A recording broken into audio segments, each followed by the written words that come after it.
Olá, meus nobres inscritos, amigos e membros do canal Spook Houses, Casas Assombradas. Aqui é Rodrigo e hoje nós continuaremos o nosso incrível podcast trazendo para vocês a história sobre a linhagem do Santo Graal, a verdadeira história do casamento de Maria Madalena e Jesus Cristo, sobre a ótica de historiadores, pesquisadores, genealogistas, arqueólogos, todo um trabalho científico trazendo a vocês toda a verdade literária sobre o que realmente está por detrás desse tão requisitado assunto. Sentem-se e acomodem-se, porque a história irá começar. Essa comunhão de noivado, que aconteceu em 6 de junho de 30 anos depois de Cristo, ocorreu 3 meses antes de Maria ungir Jesus pela primeira vez na casa de Simão, que aconteceu em 3 de setembro de 30 anos antes de Cristo. As regras eram rígidas. Só como noiva de Jesus, Maria teria permissão de fazer o que fez.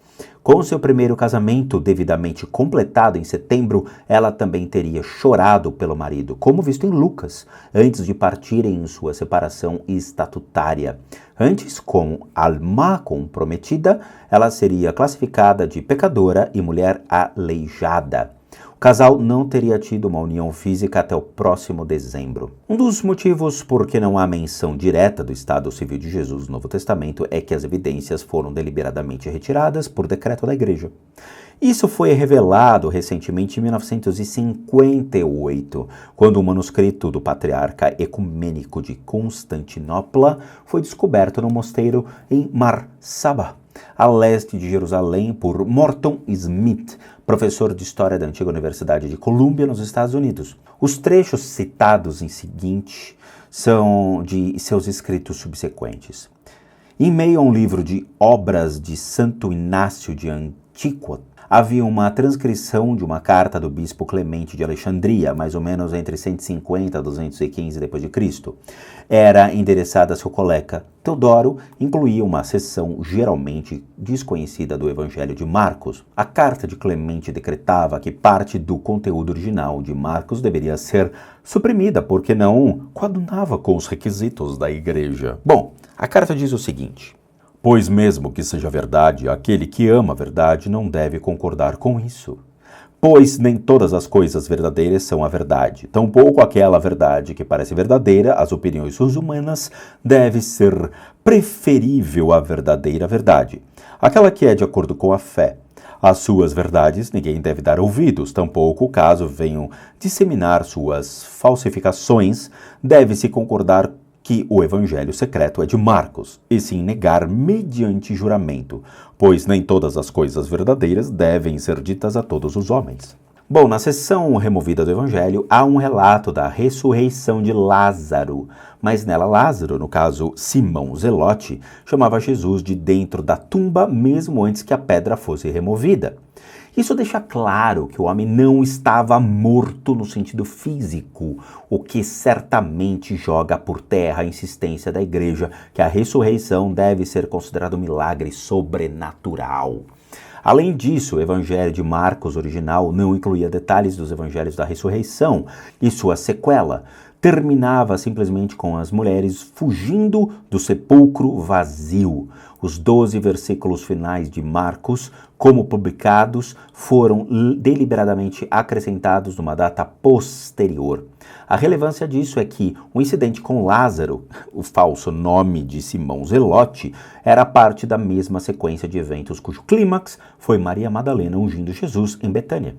Os evangelhos sinópticos não dizem o que aconteceu após a chegada de Jesus à casa de Simão, pois a ressurreição de Lázaro, ou falso nome de Simão, não está incluída neles, mas em João 11. Vemos: Marta, quando soube que vinha Jesus, saiu ao seu encontro. Maria, porém, ficou sentada em casa. Marta retirou-se e chamou Maria, sua irmã, e lhe disse em particular: o mestre chegou e te chama. Ela, ouvindo isso, levantou-se depressa e foi ter com ele.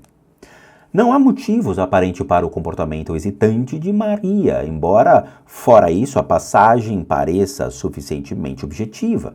Mas o incidente é descrito com mais detalhes na parte de Marcos, que foi oficialmente suprimida. Explica que Maria saiu de casa com Marta na primeira ocasião, mas foi admoestada pelos discípulos e lhe foi ordenado que entrasse e aguardasse a instrução do Mestre. O fato é que, como esposa de Jesus, Maria era comprometida por um estrito código de prática nupcial. Não tinha permissão de deixar a casa e cumprimentar o marido até que tivesse recebido o seu consentimento expresso. O relato de João deixa Maria em seu lugar devido, sem explicação, mas o texto mais detalhado de Marcos foi estrategicamente removido da publicação.